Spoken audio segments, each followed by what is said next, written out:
Okay, it says that we're live. So I'm going to go ahead and believe that we're live. Let me make sure that my phone is on Do Not Disturb, and it is. And as always, kids' artwork in the background. Keeping it real here at Linchpin. Ask me anything. We're in November, aren't we? November 6th, 2025. Great questions. Got them called up from the Linchpin private Facebook group as well as the squad, the Linchpin squad, the BTWB app. And as always, I have some shout outs. So let's do some shout outs. This one I personally find offensive. So this is from Chris B. And he posted from yesterday's workout, which was 45 minutes on the air bike. Accumulate as many calories as you can. Okay? I mean, not to get off on a tangent, quintessentially Linchpin, right? If you want to program a workout that shows you literally don't care at all what people enjoy doing, and you're going to just program the stuff that we should do that most people avoid, and then build a community of people that get it, yesterday's workout is at 45 minutes on the air bike. I mean, just the hand of Satan. And anyway, in that period of time, Chris went ahead and accumulated 678 calories, which scored a level 97 on BTWB. That amount of calories would take me the better part of a day to accumulate. He did it in 45 minutes. And here's the craziest thing. The last time that he did this workout was April 30th. Okay, so what's January, February, March, April. So call April 30th May 1st. So May, June, July, August, September, October. Now we're a bit into November. So it's just about 6 months later. And he PR'd, compared to what he did 6 months ago, by an additional 133 calories. That is absolutely mind-boggling to me. Let's do the math real quick, shall we, friends? How many calories did he hold per minute to get 678 in 45 minutes? So 678 divided by 45 calories. 15 calories a minute is what that averages out to. 15.06 to be exact. 15 calories per minute sustained for 45 minutes. If my family was held hostage, they would perish. I could not do that. Wow. Okay. So anyway, that's crazy. My goodness. Some of the scores that are put up in Linchpin on any workout boggle my mind. Here's a great one. We did DT recently. DT was programmed on Tuesday, I want to say. Hero workout, 5 rounds for time, 12, 9, 6, 12 deads, 9 hang power cleans, 6 push jerks. And so anyway, Mark K says, big win today. Barbell cycling has never been a strength, and DT is basically my nightmare workout. I'm also trying to shake off some bronchitis, and that's not good. Despite all of this, so he did it the last time he did DT, he used 115 pounds on the bar.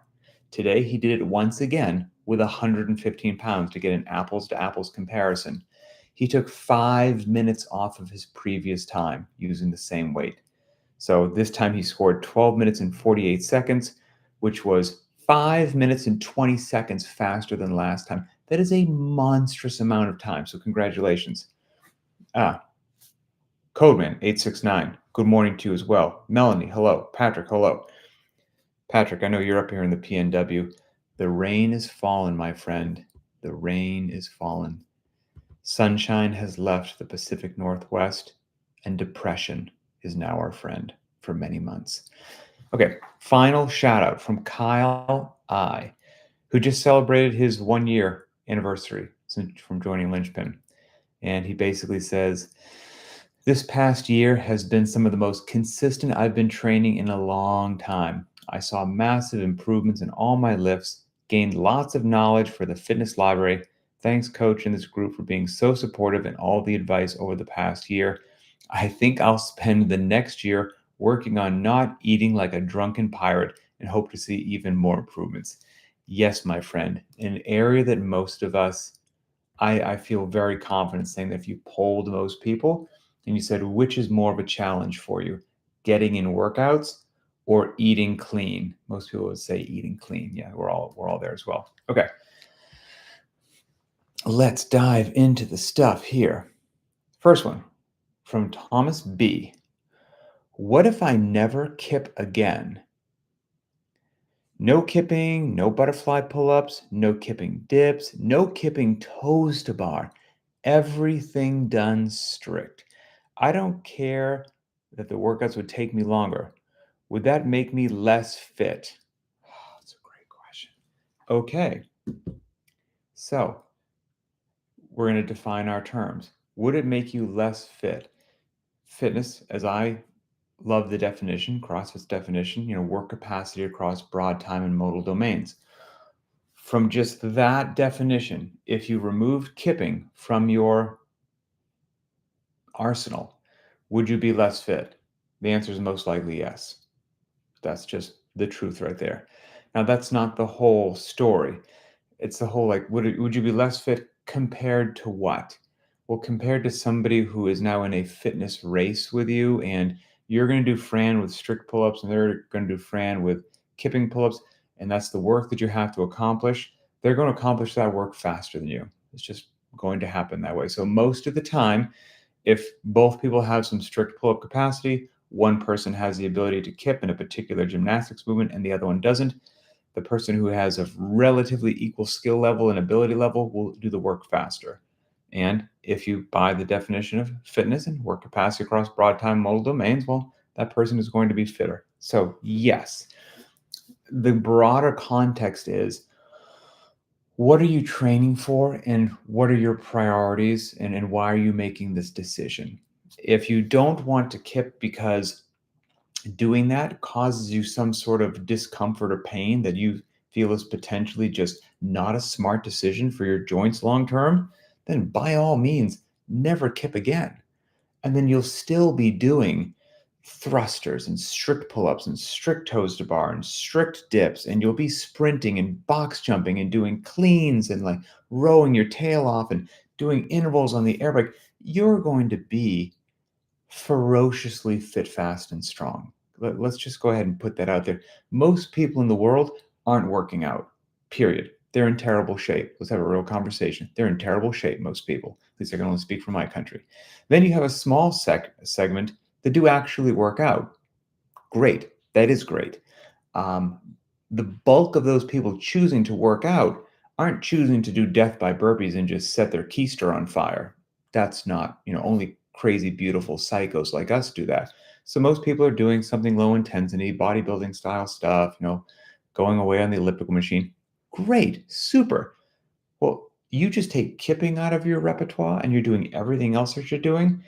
You're a gladiator compared to the general population. You're still a gladiator compared to what most people are doing for working out. Then even as you go down the whatever all the different categories are this year, from hybrid this to whatever it is, like if you just removed that one element and you do all the other elements that we do, you're just, if beating your buddy is a concern, then you may not beat your buddy when he can kip and you can't. Regular life, work capacity, being long-term healthy, fit, fast, and strong, I don't think you'll see a single degradation in absolutely anything. Kipping is great. It involves more, firing of like your central nervous system. It's a higher technique. It's got more complexity. Those are all great things for optimizing your fitness. But if for whatever reason you took that one component out and you just did strict work instead of kipping and you did everything else, your life's great. Your life's absolutely great. So that would be my take on it right there. Let's see. Next one from Ryan P. Hey, coach, hope you and the family are feeling better. Nothing is worse than the kids bringing some disease home from school and it runs through the whole house. Ain't that the truth, brother? At our daughter's daycare, school, whatever the appropriate word is for that, one of the children in the class vomited on another child the other day. Imagine that disaster. So, yeah, I'm not feeling back to 100%, but I'm way better than it was the other day. So thank you for the kind words. Rooster Jacks, amazing, amazing handle there on YouTube. We're live. Yes, we're absolutely live. Okay, you mentioned that you had to skip a workout because you were sick. I did, and it pained me to do it. No pun intended. My question is, if you do miss a workout, do you try to juggle the week around to fit it in, or you just chalk it up as a loss and move on?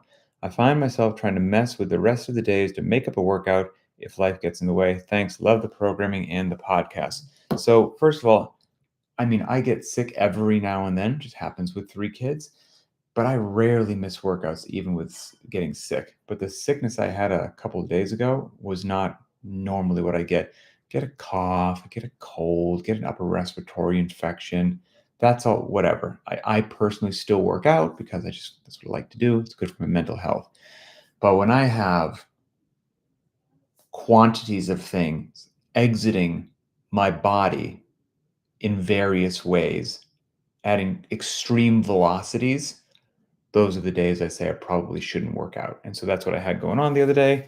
Chose not to work out, and I missed, it was DT, the day that I didn't work out. And luckily, this sort of thing that I had, I felt a lot better the next day, kind of a 24-hour deal. And so the next day was 45 minutes on the air bike. And so what I did, I kind of did a hodgepodge of the 2 days. I just, for 45 minutes, I got out into the garage and I said, okay, what's DT? We got a pull from the ground with the deadlift. We've got some explosive hip opening with the hang power cleans.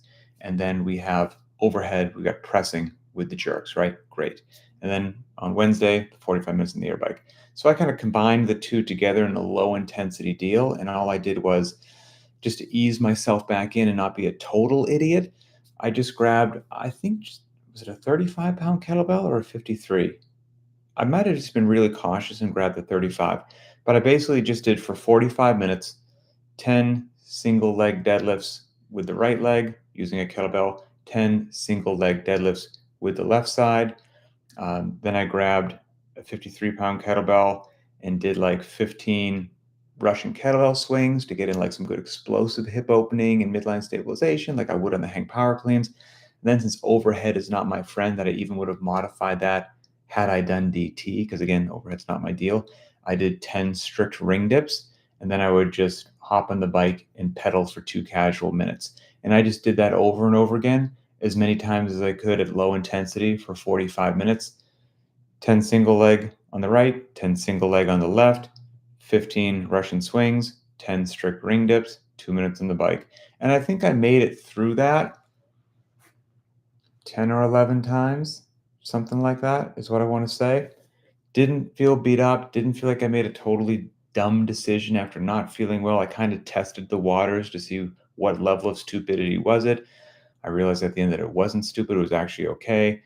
I kind of covered my gross movement patterns from DT, but in a low intensity way. I moved my body for about the same period of time that I would have moved if I just did the 45-minute bike. And so that's kind of how I did it.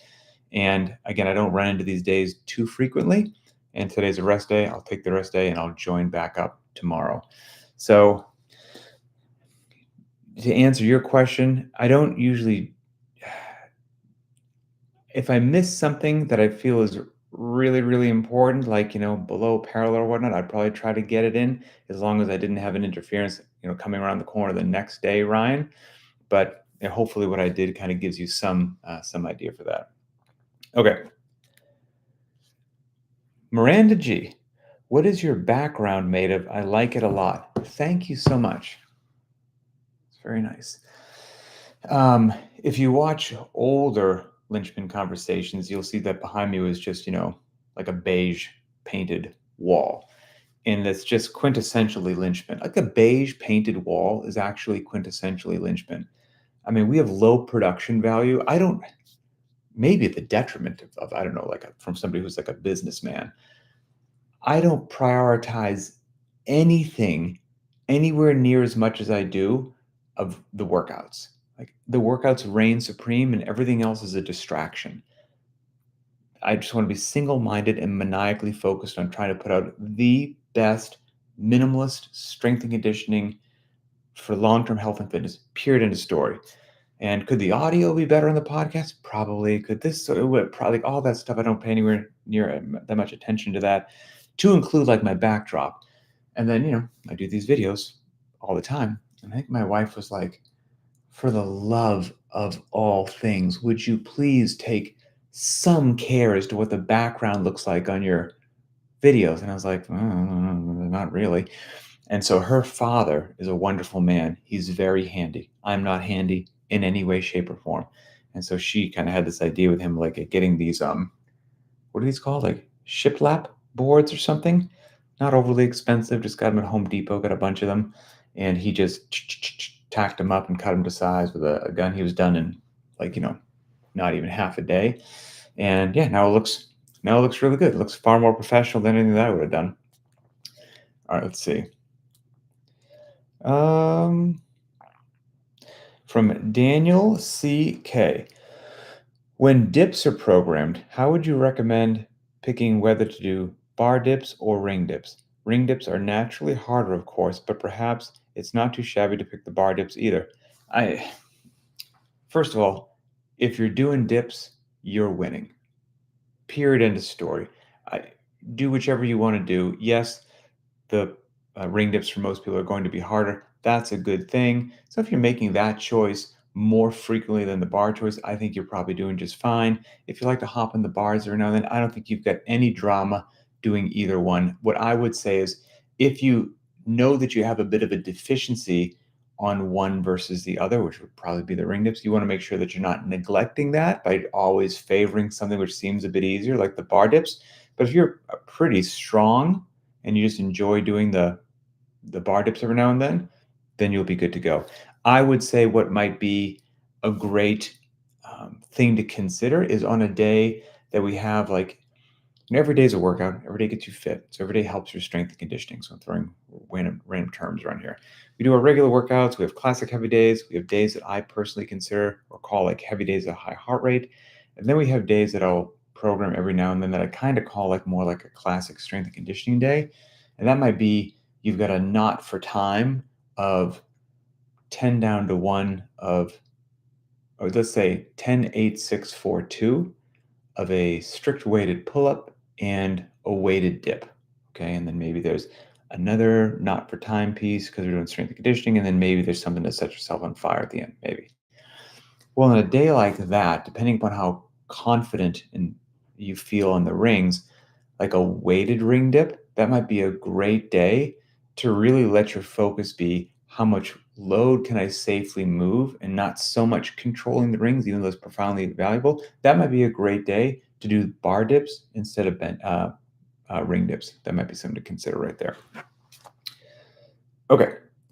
Questions from the Linchpin squad in the BTWB app. Let me put this up here so I can see it. Let's see. The Buds helmets were a nice decor. Thank you. Yeah, it was good decor, right? Guy decor. From J.A. Pardon me. Hi, Coach. Hope you and the family are feeling better. Thank you. Yes, better. Last week's 4x8, what was the 4x8 deadlift?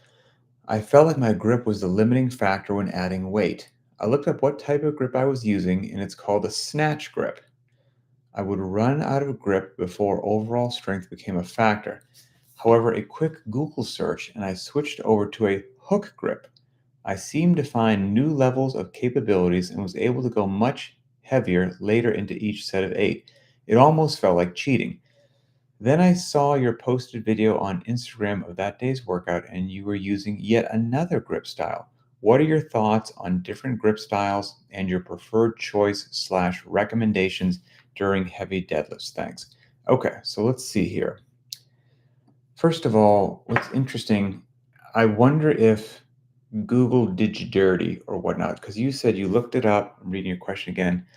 And the first grip that you were using was called a snatch grip. And then you tried a second one called a hook grip.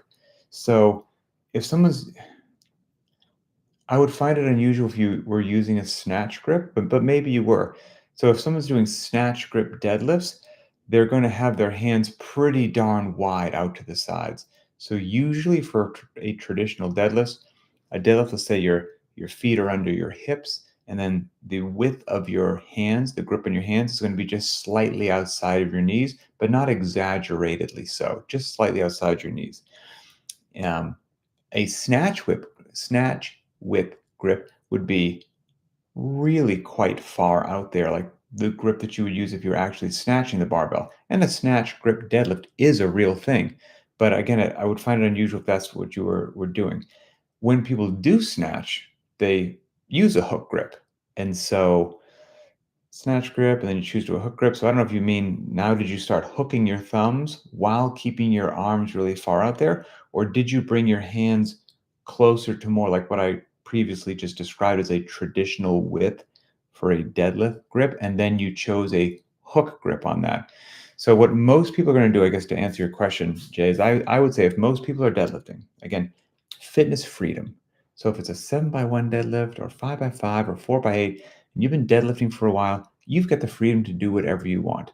Maybe you've done a 7x1 deadlift 105 times in your life. So today you're going to do deficit deadlifts.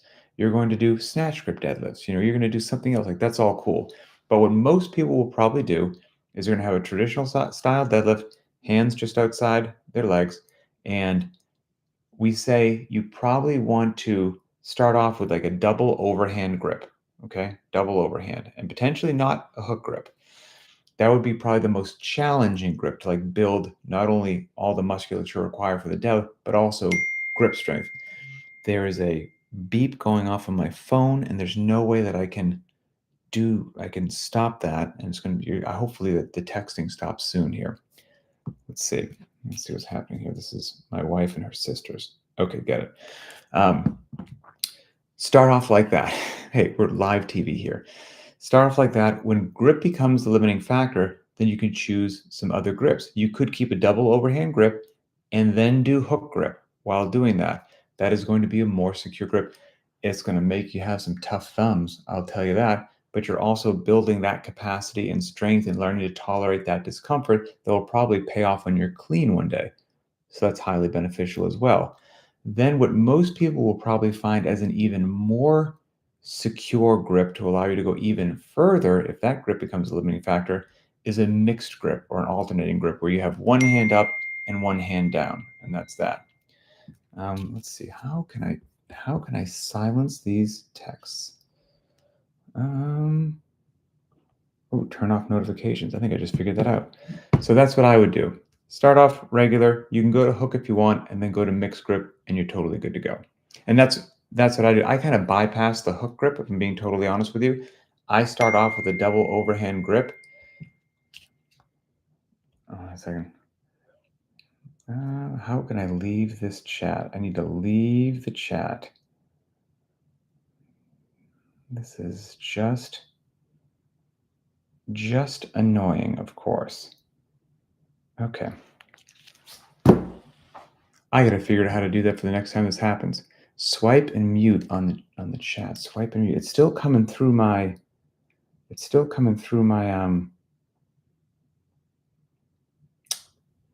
my computer, but anyway, much appreciated. So Jay, sorry, that's what I would do. And final one from Jonas M. He says, "Good morning, Pat.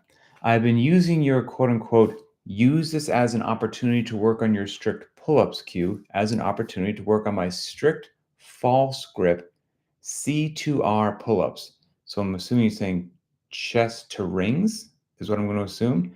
So as an opportunity to work on my strict false grip chest to rings pull-ups. Okay, cool. I did this on Monday's workout with the 3 rounds of Cindy in the running and one of the workouts last week. The overall goal is to increase my ring muscle up numbers, both strict and kipping. And am I missing out on anything by focusing on this sort of a pull versus a wider grip pull-up bar? Let's see. I don't know what to do with this. This is coming through my computer. So you guys are just going to hear some dings for a while. You're going to hear some dings. So here's what I would say, Jonas. You're not missing out on anything, especially if you have a goal, which is, let's go iPhone. Yes, it's an iPhone. Yes, and it's linked to my MacBook, which is I'm on my external monitor doing this. So the notifications are off on my phone, which is on Do Not Disturb. My computer appears to be on Do Not Disturb. But every time this group chat with my wife's family comes through, it pops up on through the speakers on my phone and everyone gets a ding. I've got no idea what's going on. I find the setting for the focus mode and then I get zero notifications. I got to figure that out.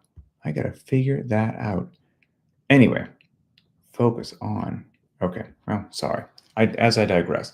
So Jonas, no, if you've got the goal of improving your strict ring muscle and keeping ring muscle up capacity, then you are totally good to go in doing that.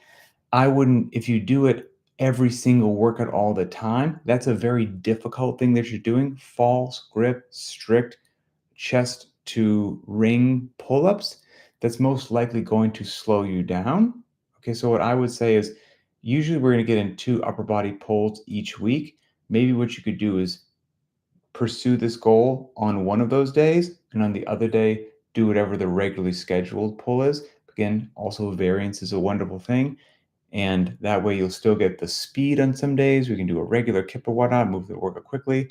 And on other days, choose this very difficult, strict, false grip, rings to chest pull up, which is going to turn you into a beast, that's for sure. But I would go ahead and do both. But that's a great thing that you're doing. I think it will pay off nicely. So, all right. Well, I'm glad the dings only happen on the last question here because that's miserable. And as soon as I hang up, I'm going to Google how to figure out how to kill that sound. So, as I record this, it's Thursday.